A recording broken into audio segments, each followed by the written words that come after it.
নমস্কার বন্ধুরা, কল্পনার গল্প কথাতে তোমাদের সবাইকে অনেক অনেক স্বাগত জানিয়ে আজকে নতুন একটা রেসিপি তোমাদের সাথে শেয়ার করব। আর রেসিপিটা হবে মোরলা মাছ দিয়ে। মোরলা মাছ খেতেও বেশ ভালো লাগে আর খাওয়াও কিন্তু বেশ উপকারী। এই সমস্ত ছোট ছোট মাছ খাওয়া শরীরের পক্ষে বেশ উপকারী। তো আমি মাছটা প্রথমে কেটে খুব সুন্দর করে পরিষ্কার করে ভালো করে ধুয়ে নিচ্ছি। মাছগুলো 4-5 বার ধোয়া হয়ে গেছে, এটাই শেষ বারের মতন ধুয়ে নিলাম। আর ধোবো না মাছগুলো, কারণ দেখো একদম পরিষ্কার হয়ে গেছে। এবার আমি মাছের মধ্যে দিয়ে দিচ্ছি লবণ আর হলুদ। লবণ হলুদটা দিয়ে মাছগুলো ভালো করে মেখে নিচ্ছি। আর ওদিকে আমি কড়াই বসিয়ে দিয়েছি, কড়াইতে তেলও দিয়ে দিয়েছি। তেলটা কিন্তু বেশ ভালো মতন গরমও হয়ে গেছে। এখন আমি মাছগুলো তেলের মধ্যে দিয়ে দেব। আর মাছগুলো খুবই টাটকা ছিল। দেখো একদম পুরো মাছগুলো কেটেছি, ধুয়েছি, তাও কিচ্ছু হয়নি। খুব সুন্দর টাটকা ছিল মাছগুলো। আর এই মাছ খেতে খুবই টেস্টি লাগে। তো তেলটা গরম হয়ে গেছে, এবার আমি মাছগুলো দিয়ে দিচ্ছি। তবে সবগুলো মাছ একবারে ভাজবো না, তাহলে মাছগুলো ভেঙে যেতে পারে। তাই অল্প অল্প করে দুবারে মাছগুলো ভেজে নেব। তো প্রথমবারের মাছগুলো আমি এই যে দেখো হালকা লাল লাল করে ভেজে নিচ্ছি। তো এক পাশ ভাজা হয়ে গেছে, আমি উল্টে দিলাম। আর এক পাশও এরকম হালকা লাল লাল করে ভেজে নিলাম। এবার আমি মাছগুলো উঠিয়ে নিচ্ছি। উঠিয়ে নিয়ে বাকি যে মাছগুলো রয়েছে সেই মাছগুলো দিয়ে দিলাম। এই মাছগুলো হালকা লাল লাল করে ভেজে নেব, একইভাবে উল্টিয়ে পাল্টিয়ে। মাছগুলো ভাজা হয়ে গেছে, ওই তেলের মধ্যে দিয়ে দিলাম কালো জিরে। ফোড়নটা হয়ে গেছে, এবার আমি পেঁয়াজ কুচি আর লঙ্কা কুচিটা দিয়ে দিলাম।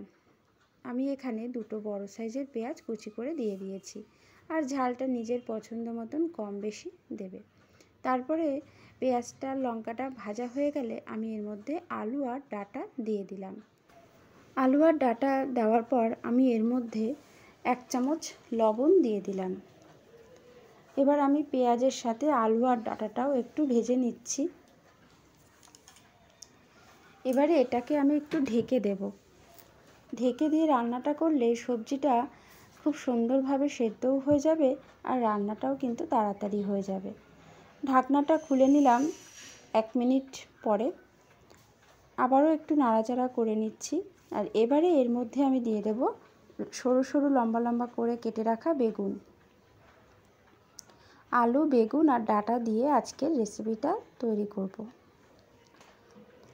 আর এই মোরলা মাছের এই রেসিপিটা গরম গরম ভাত দিয়ে খেতে খুবই ভালো লাগে।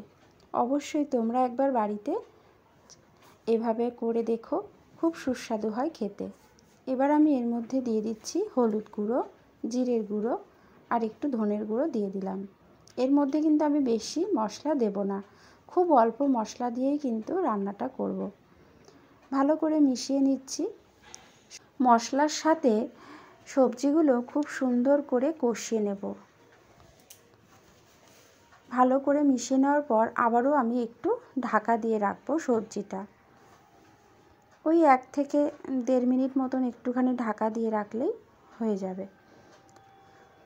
থালাটা দিয়ে আবারও ঢাকা দিয়ে দিলাম। আবারও আমি 1 মিনিট মতন ঢাকা দিয়ে রেখেছিলাম। তারপরে ঢাকনাটা উঠিয়ে নিয়েছি। আর দেখো সবজির কালারটাই পুরো চেঞ্জ হয়ে গেছে এবং খুব সুন্দরভাবে কষানো হয়ে গেছে। এবারে আমি মাছগুলো দিয়ে দেব। আর সবজি কিন্তু অনেকটাই সেদ্ধ হয়ে গেছে। এবারে আমি সামান্য পরিমাণ একটু জল দিয়ে দেব। আবারও ঢেকে দেব। এবার ঢেকে আর গ্যাসটাকে কমিয়ে দিয়ে ওই 1-1.5 মিনিট মতন রেখে দেব। তো ফিরে আসছি 1-1.5 মিনিট পরে। তো দেখো বন্ধুরা, ওই মিনিট 2 পরে আমি ফিরে আসলাম আর ঢাকনাটা উঠিয়ে নিলাম। আর রান্নাটা কিন্তু মোটামুটি হয়ে গেছে, সমস্ত সবজি কিন্তু সেদ্ধ হয়ে গেছে। আর মোরলা মাছের এই চচ্চড়িটা কিন্তু রেডি হয়ে গেছে। তো নুন ঝালটা একটু চেক করে নিয়েছি, সব কিছুই ঠিকঠাক আছে। তো ব্যাস, মোরলা মাছের চচ্চড়ি একদম পুরো রেডি। এবার আমি নামিয়ে নেব। তো বন্ধুরা, কেমন লাগলো এই রেসিপিটা অবশ্যই কমেন্ট করে জানিও। খুব সাধারণ কিছু মশলা দিয়ে আমি একদম কম সময়ে খুব সহজে এত সুন্দর একটা রেসিপি তোমাদের সাথে শেয়ার করলাম। যদি ভিডিওটা ভালো লাগে তো অবশ্যই একটা লাইক করে দিও। যারা নতুন দেখছো তারা চ্যানেলটাকে সাবস্ক্রাইব করে পাশে থেকো। সবাই ভালো থেকো। আজকের মতন এই পর্যন্ত, টাটা।